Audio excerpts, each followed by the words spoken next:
Welcome to Daniel Reviews. I'm Daniel Goodwin. Today we are checking back in on the LG washer dryer combo units that we had.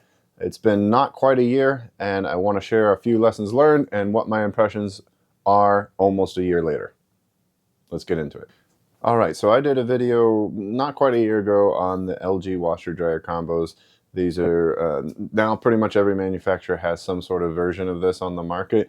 It started with the GE profile, those were the most popular, but now LG and Samsung and everyone else has kind of rushed to get these out. And there's a lot of good reasons why you want one, why I still like these. I do want to share some kind of like annoyances that I've experienced and any maintenance issues that we've had. So I'll go over those really quickly. Okay, first I will say that I am still very happy that we got two of these units. It's awesome having the ability to run two loads at once all the way to completion. I don't know if the option was to have just one unit replacing a standard washer and dryer that I would actually make that switch. And I know my wife wouldn't because there's still a few problems that I'll cover, but the option to have two of these units and running two loads at the same time definitely is better than your standard and washer dryer combo in my view, hands down. If I was just doing one in replace of two, I'm not sure I would make that same switch.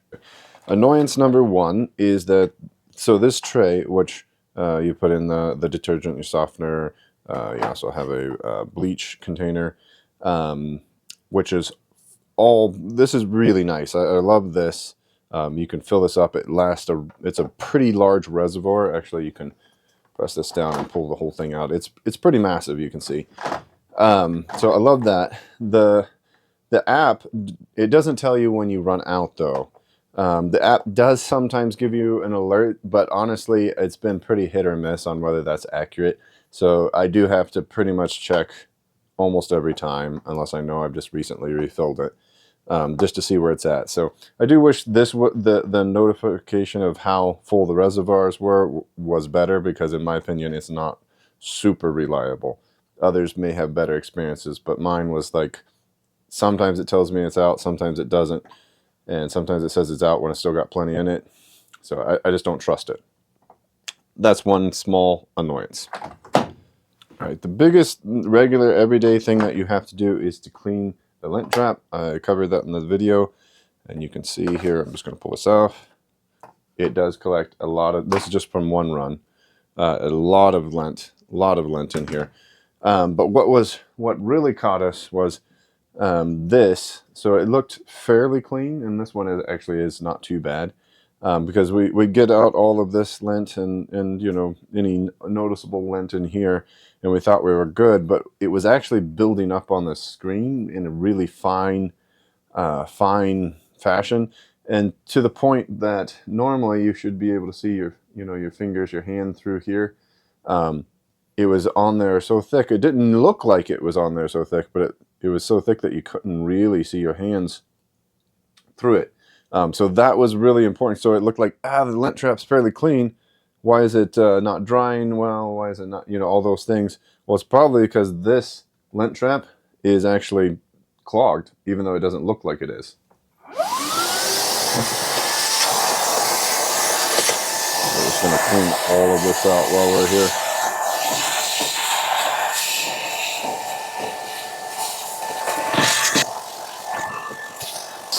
Alright, and then let's work this thing over a little while if we can.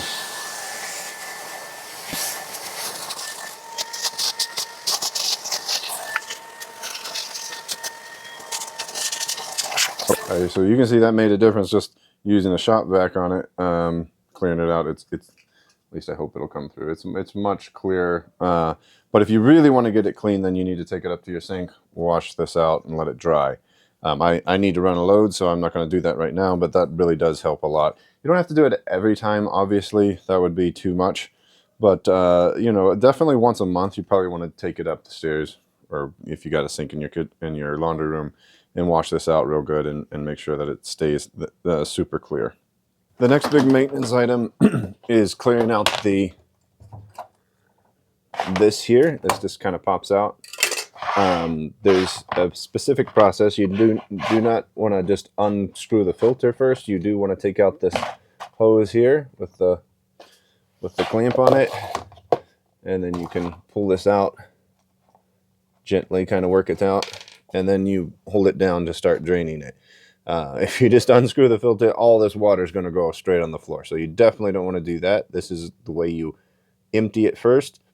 And you'll notice, I don't know if the camera's coming through, but you do see lots of little particles here in the water. So those can all clog, which will definitely cause, an impact on the unit's ability to dry your clothes. So if it's not drying as well as it used to, probably you need to empty this out, clean this out real good.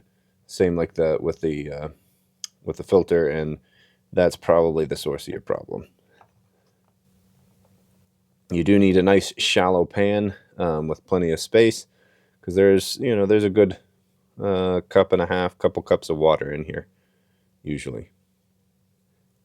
This is something you probably should do well, it'd be nice to do it every month, but at least every couple months.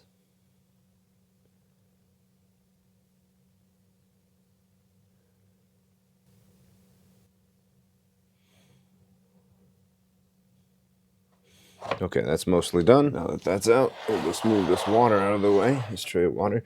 And then we're just going to twist the filter itself out. Just unscrews and it slides out.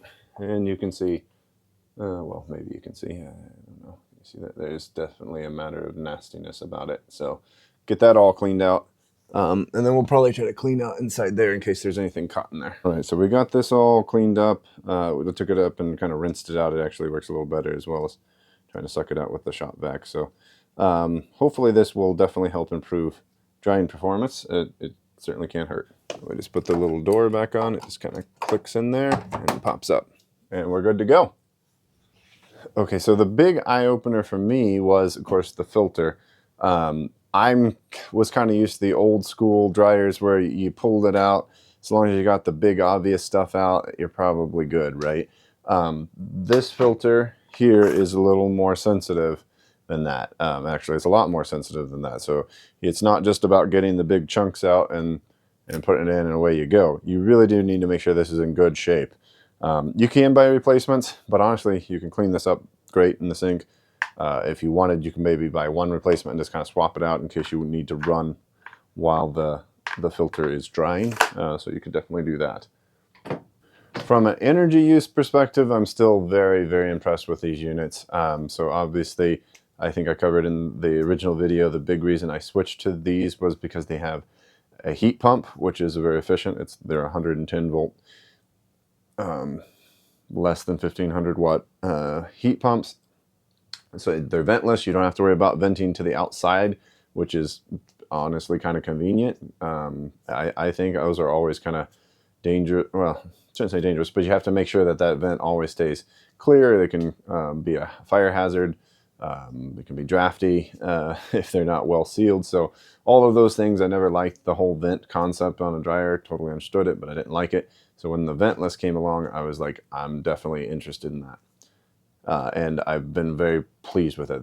They do dry when you keep these well maintained and do the things that you need to do. They dry very well and use so much less energy. So my old dryer, which wasn't particularly efficient, but my old dryer, when it was running for 2 hours, it was burning at 4,500, 5,000 watts an hour. Both of these running, one, they don't run quite as long on the dry side, but when they're running on the dry, they're both under 1,500, they're like 1,400 watts or so, which is significantly less, and I'm doing 2 loads of laundry. So that alone was a major savings as far as energy use. Maybe, is that gonna like change your life? No, of course it's not. It's just, if it's something that you kind of geek out on a little bit, like I do, then you're going to appreciate that. Last thing is that on this unit here, not on the left-hand side, but on the right-hand unit, this drawer was leaking slightly when we'd run a cycle. We'd see some drip marks, nothing crazy, but a little bit running down here. We're like, what's the deal with that? We did have Well, it was Costco and LG worked together to get someone to come out and take a look, and they said, yeah, this drawer is apparently defective, and so they're ordering a replacement part. Not sure exactly what's wrong with it. It seems fine. I will notice that it seems to stick out just a little bit versus the other unit, so maybe it's just not in there, not sealing correctly or whatever, and that's why it causes that issue. Still can wash and dry fine, but is like something you don't expect water to be dripping down the front of your unit. I don't know if I can show it here, but this is the drawer that's apparently slightly defective. It has just a little bit of a stick out to it, and I don't know if that's what it is. It's not sealing good or whether there's more to it, but they are replacing this drawer. All right, so the big question is, would I do it again? Yes, I would, especially at the price that I got these units at. I still haven't seen a deal quite as good as that. I got both units for essentially, well, I got $1,000 a piece is what it was. That's a pretty good deal. So I would probably make that trade again. Again, some of the little things that I don't like about it I've covered that. It's a little finicky on some things, but overall it's still doing a great job. It's still extremely energy efficient. It's very helpful to be able to run 2 loads at once. So when those things are all working, it's great. There are some times that we've encountered where it's not drying as well as it should, and then we have to do this maintenance, which is not hard, but if you don't do it, I think you will definitely be disappointed. And of course, the other issue is with the slightly leaking tray that, it's covered under warranty, which is good, but that is something that's a little alarming. Okay, that's going to wrap it up for this episode of Daniel Reviews. Not so much a full-on review of a new product, but it was something that I know there's a lot of interest in, so I thought it's been about a year. Probably good to check in and kind of share some of my first-hand experiences with the LG washer dryer. Like I said, nothing major, but definitely some things that you want to know and be aware of. Keeping that filter very clean, even not just like the obvious things, but making sure the fine particulate matter is out of there is very important. So they're more finicky than a traditional dryer in that sense. Additionally, that drain pump filter is definitely something you want to keep an eye on a regular basis. And then we did have one actual defect or issue with the right-hand dryer. So that's all we've experienced over the past year. We've run hundreds and hundreds of loads through both machines. They've done a great job. And yes, I would still make the purchase decision based on what I know now. Hopefully that's helpful to you. If not, hopefully the next video will be. I'll see you then. Take care of yourself.